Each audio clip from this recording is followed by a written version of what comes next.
미국 뉴욕의 부동산 거물인 시모어 더스트의 아들로 태어난 로버트는 정말 남부러운 것 없는 풍족한 삶을 살았습니다.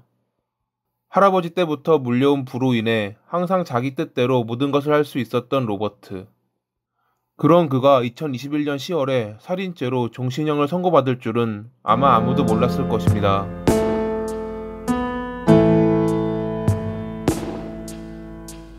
1943년 4월 12일에 네 자녀 중 장남으로 태어난 로버트는 7살 때 사고로 어머니를 여의었습니다. 이것에 대한 영향이었는지는 모르겠지만 10살 때 그를 진찰한 정신과 의사의 보고서에는 정신분열증이 언급돼 있었습니다.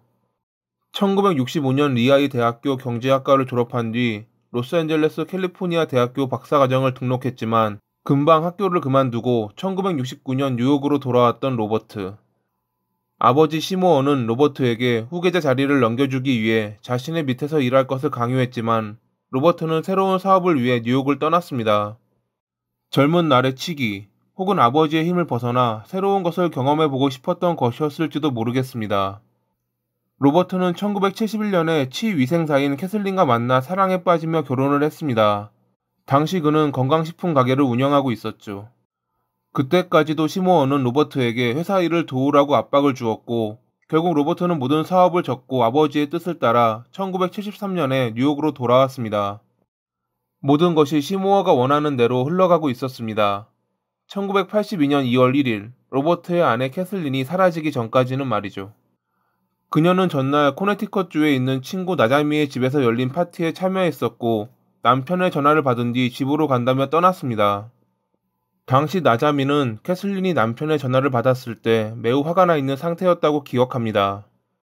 그렇게 집으로 온 캐슬린과 말다툼을 벌이긴 했지만 그녀를 기차역까지 태워주고 이웃과 술을 마신 뒤 그날 늦게 아내와 한 번 더 통화했다고 주장했던 로버트. 그 뒤로 캐슬린은 사라졌습니다. 즉 그녀를 마지막으로 보았던 것은 로버트라는 것이었죠. 사실 그날 캐슬린은 나자미에게 잠시 집에 가서 남편과 대화를 나눈 뒤 돌아오겠다며 만날 시간과 장소를 정해둔 상태였습니다. 하지만 그녀가 약속 장소에 나타나지 않고 연락도 되지 않자 나자미는 며칠 뒤 경찰에 친구의 실종을 신고했습니다. 나자미의 신고가 접수되고 경찰이 로버트의 집에 방문할 무렵 로버트 역시 캐슬린의 실종을 신고했다고 합니다.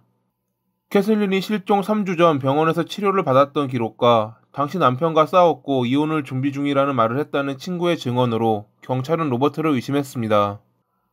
같이 사는 남편이 친구보다 늦게 실종 신고를 했다는 것은 분명 무언가 이상해 보이긴 했습니다. 게다가 경찰은 캐슬린이 이혼 합의금으로 로버트에게 25만 달러를 요구했고 로버트가 그녀의 신용카드를 정지, 공동계좌에서 이름을 삭제한 사실을 알아냈습니다. 로버트가 매우 의심스럽기는 했지만 별다른 물적 증거 혹은 캐슬린의 시신이 발견되지 않는 이상 경찰은 강력한 수사를 벌일 수 없었습니다. 게다가 로버트의 대학 시절 친구인 수잔이 그의 알리바이를 증명해 주었기에 경찰이 손쓸 방법은 전혀 없었죠. 캐슬린이 사라진 지 8년이 지났을 무렵 로버트는 그녀의 사망 신청서를 작성했고 그렇게 캐슬린은 법적으로 사망했다는 판정을 받았습니다. 여전히 주변에선 로버트를 의심하고 있었지만 그는 아무것도 숨길 것이 없다며 오히려 당당함을 드러냈습니다.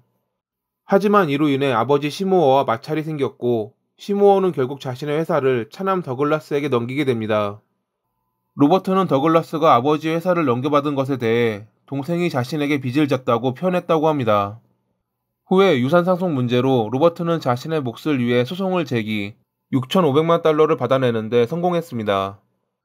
2000년 12월 24일 로스앤젤레스의 자신의 집에서 수잔이 사망한 채 발견되자 로버트는 다시금 경찰의 수사선상에 놓이게 됩니다.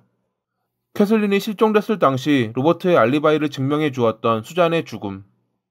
당시 경찰은 익명의 카데바 노트를 입수했는데 거기에는 수잔의 죽음에 관한 내용이 적혀 있었다고 합니다.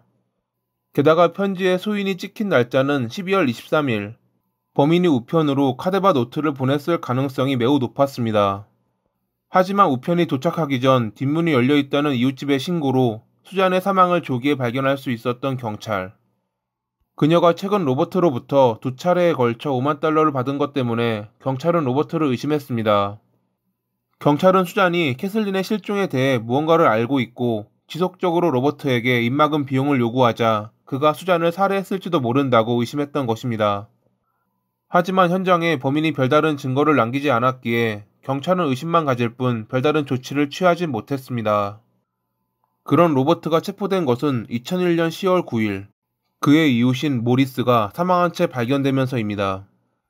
로버트의 렌터카에서 모리스의 운전 면허증이 발견된 것이 결정적이었습니다. 2003년에 시작된 재판에서 검찰은 계획적인 7살인 혐의를 제시했고, 로버트의 변호인 측은 정당방위를 주장했습니다.